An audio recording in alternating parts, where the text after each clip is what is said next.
don't think, and I'm going to ask to be permitted to speak freely. Yes, please. I don't think pastors make the best marriage counselors.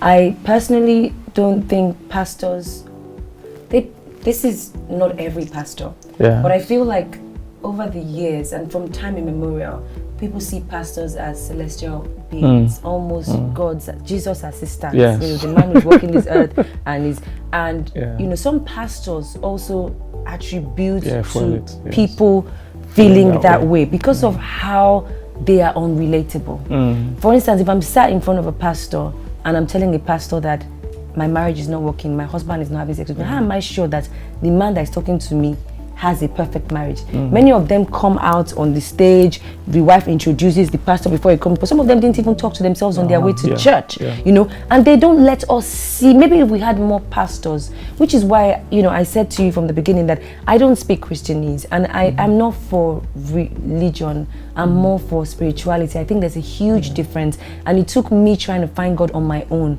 because if I go by tradition, what Sunday school made me believe, you know, that's why pastors have to put up this perfect persona, which is not real. And some of them do not have the humility to say, Sister T, I can't advise about marriage. There's always this standard, God hates divorce, God hates, but I've never seen someone that has divorced, that was done wrong, that is suffering today. Yes.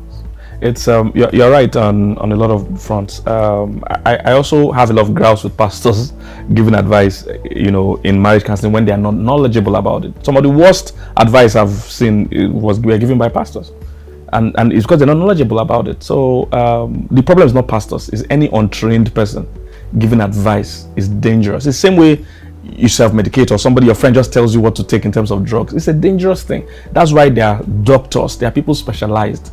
So if your pastor is not a trained counselor, then I think you should be a bit wary of the kind of advice he's going to give you. And I think pastors too, if you have a case that is beyond your level of knowledge, refer it. There are a lot of trained people. Yeah, but what you just said right now, another pastor is going to watch you and feel like, why would he say refer it? Because some of them feel like if they cannot find solution, then God has failed. No. I've been in services, I have to speak candidly. I've been in services where, you know, you hear the most absurd things. You know, you find out people come to, if a marriage is not working, or even someone has a problem, depression, for instance. Thank God for all the awareness we have right now. In the last 15, 10, 20 years, there's been a massive awareness for mental health that makes people believe that mental health is not the same as spiritual attack. Gone were the days 10 years ago that people would have mental health issues. Parents, because of how they see the place of the church, when they have problems, the first place they run into is the church. And there are these clerics who are not bold enough to say, let's go to, they feel like if they direct you somewhere, they have failed God. Totally. And that's why is the need for the superiority complex when it comes to spirituality and real life issues? It's true. I don't know why. I think it's just human nature. People kind of feel if they have to refer you, it means they are saying they failed or they are not good enough. And I think we should grow to the point where we can say, hey, I'm not too good at this. So do you think every church must have a counseling unit? Because when they make those announcements, I'm like, why do you have a counseling unit? Every church should have. The only issue is that they have to train the people. So just like I mentioned depression now, the church should have one or two people that is their area. So when a case like that comes, this is the person that will handle it. So it's not just random, counseling.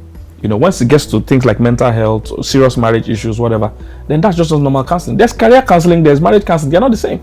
So the counselor that is good in career counseling might not be good with marriage counseling. So in the time past, we've just lumped everything together and just given one general advice. But I think, like you said, light is coming, civilization is coming. People are learning now that it's important to have specialists and all that. So it's something. It's basically an African problem. And like you said, light is coming. I think we are now at the stage where people know that they are experts in certain things. So would you ever recommend divorce?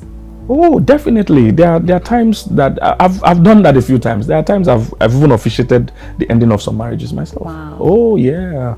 Yeah, there are times it's obvious that there's no future in this thing. Now, of course, as a counselor, my job is not to tell you to divorce. Is that the counselor or the pastor? Both. Sometimes, you see the problem with me telling you go and divorce. I really don't want to tell you go and divorce because you won't own that decision. You need to own your decision. So in counseling, we don't tell people go and do this. We would ask you questions that will help you decide what do you want to do? Then we'll support you with whatever your decision is. So if you decide I want to leave, you will need counseling on the process. If you decide I want to stay, you will still need support.